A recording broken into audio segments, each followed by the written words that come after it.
दोस्तों, कभी सोचा है जिस धरती पर भगवान की मूर्तियों को प्राण प्रतिष्ठा करके पूजा जाता है, जहां आरती की हर लौ में संस्कृति की महक बसती है, वहीं आज उसी धरती पर एक विदेशी नेता की फोटो पर आरती उतारी जा रही है और इसे भक्ति या दोस्ती का नाम दिया जा रहा है।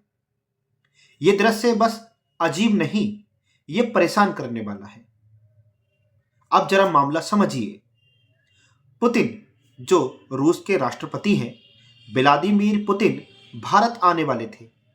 बस इतनी सी खबर आई और वाराणसी में लोगों ने ढोल नगाड़े, झंडे, पोस्टर निकालकर उनकी तस्वीर की आरती उतार दी। हाँ, वही बनारस जिसे मोदी की काशी कहा जाता है, जहां से प्रधानमंत्री नरेंद्र मोदी सांसद हैं। उसी वाराणसी में पुतिन की तस्वीर पर आरती और मैत्री मार्च निकला।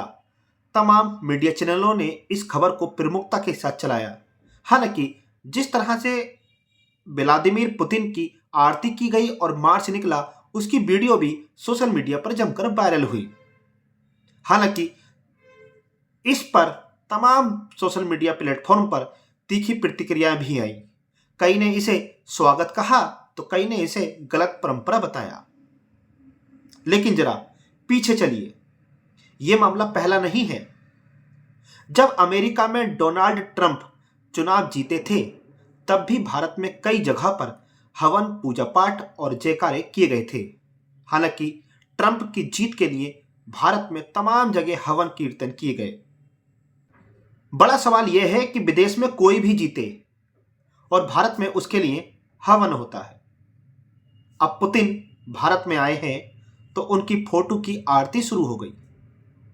ये पैटर्न है और पैटर्न हमेशा कहानी बताते हैं। यह कहानी बताती है कि धर्म अब आध्यात्मिक नहीं बल्कि राजनीतिक थीम बनाकर इस्तेमाल किया जा रहा है। अब सवाल यह है, क्या यह स्वागत है या भक्ति का मजाक है? क्या यह कूटनीति है या संस्कृति का भ्रमजाल?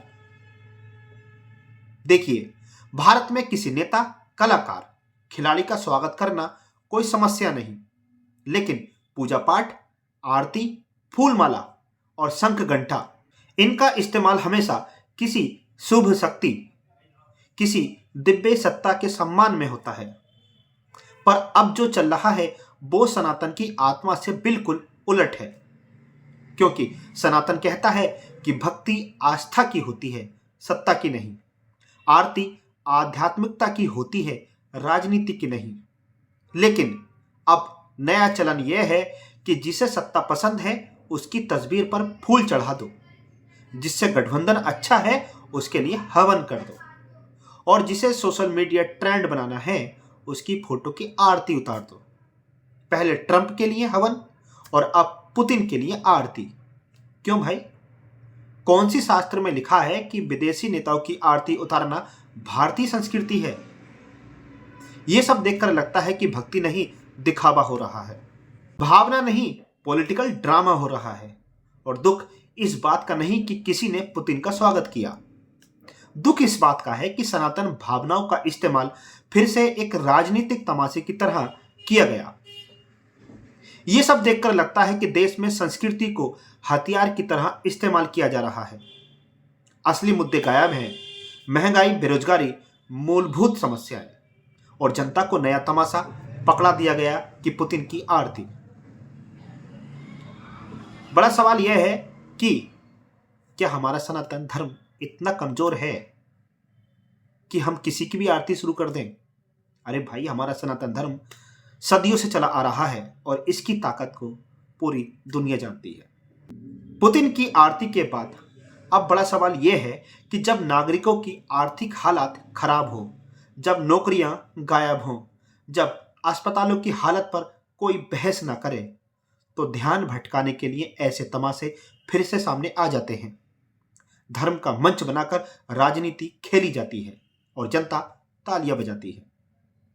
अब इसे राजनीति या कूटनीति कहना आसान है, लेकिन सच यह है कि जहां देवता की मूर्ति का सम्मान हो, वहां किसी विदेशी नेता की फोटो की आरती, सीधे सीधे सनातन की मर्यादा का अपमान है। सनातन धर्म इतना विशाल, इतना गहरा, इतना आध्यात्मिक है कि उसे इस तरह के फोटो भक्ति शो की कोई जरूरत नहीं। यह बस संस्कृति का राजनीतिक प्रदर्शन है। जो लोग कहते हैं कि यह भारत रूस दोस्ती है, तो दोस्ती फूलों से भी होती है, नमस्कार से भी, आरती से नहीं।